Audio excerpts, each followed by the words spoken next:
내 이름은 다나카 요시에. 서로 간다. 가만히 있어. 이거 왜 이래? 내가 한 거 아니라니까? 드디어 경찰에게 연행되고 있는 범인의 모습이 보입니다. 이 살인자!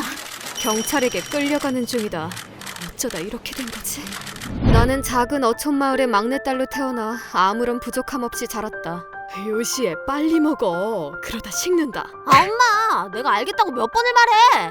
어릴 때부터 다혈질이라 화가 나면 심하게 성질을 부리는 탓에 부모님도 애를 먹으셨다고 한다. 이후 나는 고등학교를 졸업하고 간호학교에 입학했지만 규칙에 엄격한 기숙사 생활이 답답하기만 했다.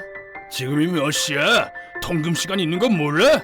죄송합니다. 더 이상은 이렇게 못 살아. 답답해 죽겠어. 그쯤이었다. 미래에는 남편이 될 사람과 만난 것은. 그는 흰개미 방제회사를 운영하는 35살의 사장으로. 여시에 많이 기다렸지? 자기야, 왔어? 당당하고 잘 나가는 그에게 나는 마음을 빼앗겼다. 결혼 후 우리는 생각지도 못한 곳에서 의기투합하게 됐는데 이게 우리 회사에서 사용하는 비소라는 건데 개미들 먹는 음식에다 조금만 넣어도 한 방에 다 죽는다고. 그는 독극물에 대해 잘 알았고 나는 보험 설계사로 일하고 있었기 때문에 보험에 대해서 잘 알았다. 그리고 돈을 벌기 위해서라면 뭐든 해도 된다는 데서 우리 두 사람의 생각은 일치했다.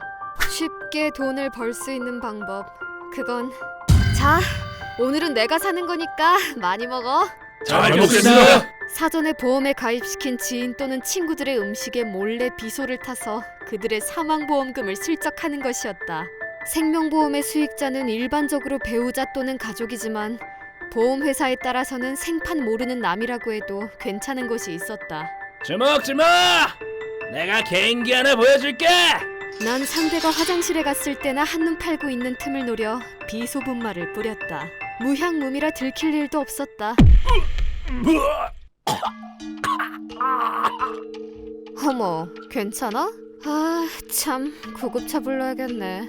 비소는 강력한 독극물이라 살아남은 사람은 없었고 우리 손에 막대한 보험금이 떨어졌다. 말하자면 보험금 사기였다. 우리는 같은 방법으로 몇십 번이나 보험금을 수령했고 그렇게 부자가 되었다.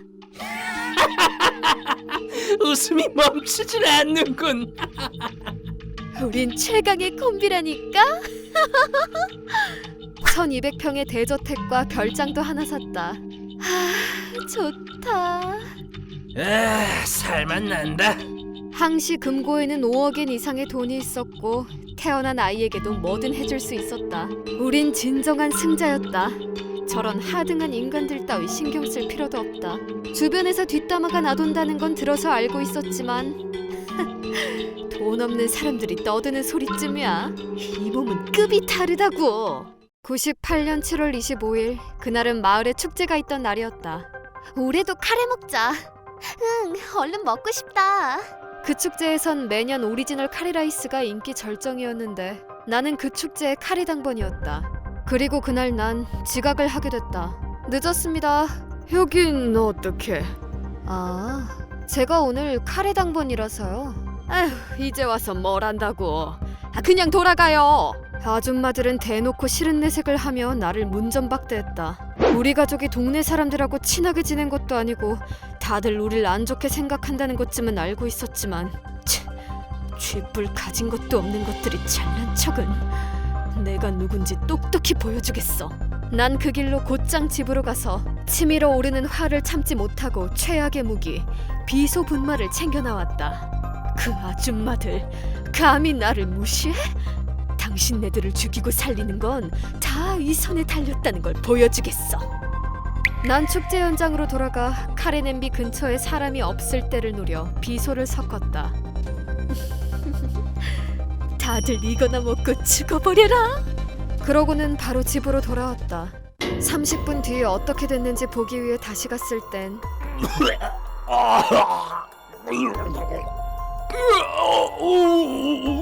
다들 패닉 상태에 빠져 있었다. 누가 구급차 좀... 도대체 뭐가 어떻게 된 거야? 어떻게? 빨리 병원으로. 괜찮으세요? 스즈키 씨, 정신 차리세요. 비소를 먹고 쓰러진 사람은 한둘이 아니었고 현장은 그야말로 난장판이었다. 날 무시하면 이렇게 되는 거라고. 이제야 알겠냐 이 멍청이들아? 이 일은 곧바로 기사화되었다. 이번 일로 60명 이상의 사람들이 피해를 입었습니다. 원인은 식중독이 아니라 독극물에 의한 피해가 아닐까 의심되는. 어느 채널을 틀어도 내 얘기뿐. 한창 들떠있던 그때 수많은 기자들이 집으로 찾아왔다. 다나카 씨, 이번 일로 4명의 사망자가 나온 것에 대해 어떻게 생각하시나요? 어머머? 식중독인가? 나는 동요하지 않고 자연스럽게 의심을 피해갔다. 증거도 남기지 않았고 본 사람도 없다. 절대 의심받지 않을 자신이 있었다. 하지만 기자들의 집요함은 내 예상을 뛰어넘었고 난 어느새 범인 취급을 받고 있었다. 카레에 독극물을 넣은 기억이 있습니까? 다나카 씨, 대답해 주세요. 내가 그걸 어떻게 알아? 저리 안 꺼져? 억지 웃음을 짓는 것도 있고 화를 내고 만 것이다. 그리고 드디어 경찰들이 움직이기 시작했다. 다나카 씨, 경찰입니다. 문 여세요. 안 열면 부수고 들어갑니다. 젠장, 들킨 건가? 우린 이제 끝났어. 하지만 경찰들은 카레가 아니라 다른 이야기를 꺼내들었다. 살인 미수 및 보험금 사기죄로 체포하겠습니다. 네? 네, 바로 지금까지 저지른 보험금 사기로 찾아온 것이었다. 우리 부부는 그대로 체포되었다. 보험금 사기만 해도 몇십 명을 죽였기 때문에 이미 중죄였지만 그래도 카레 사건에 대해선 모른 척 할 수 있을 거라고 생각했다. 내가 한 게 아니라니까. 조용히 하고 빨리 차에 타. 지금 막 범인이 연행되고 있습니다. 카레 사건 용의자 다나카 씨가 체포되었습니다. 하지만 그건 내 착각이었다. 더 이상 당하고만 있을 순 없다. 이대로면 사형이다. 법정에서 나는 강하게 어필했다. 남편 직업상 집에 비서가 놓여 있었을 뿐이라고요. 그리고 제가 카레에 무슨 짓을 했다는 증거라도 있나요? 잘만 하면 누명이라고 밀고 나갈 수 있다. 대법원까지 가서 싸웠지만 검찰이 제출한 상황 증거물들이 인정되어 피고인은 사형에 처한다. 사형이 선고되었다. 나는 지금 교수형 집행을 기다리고 있다.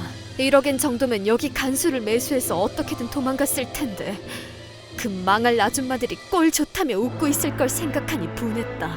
조금 더 비소를 넣었다면 전부 죽일 수 있었을 텐데 그럼 황천길도 외롭지 않았을 거다. 난 아무 죄가 없다. 그저 돈만 밝히는 세상에 조종당했을 뿐이라고.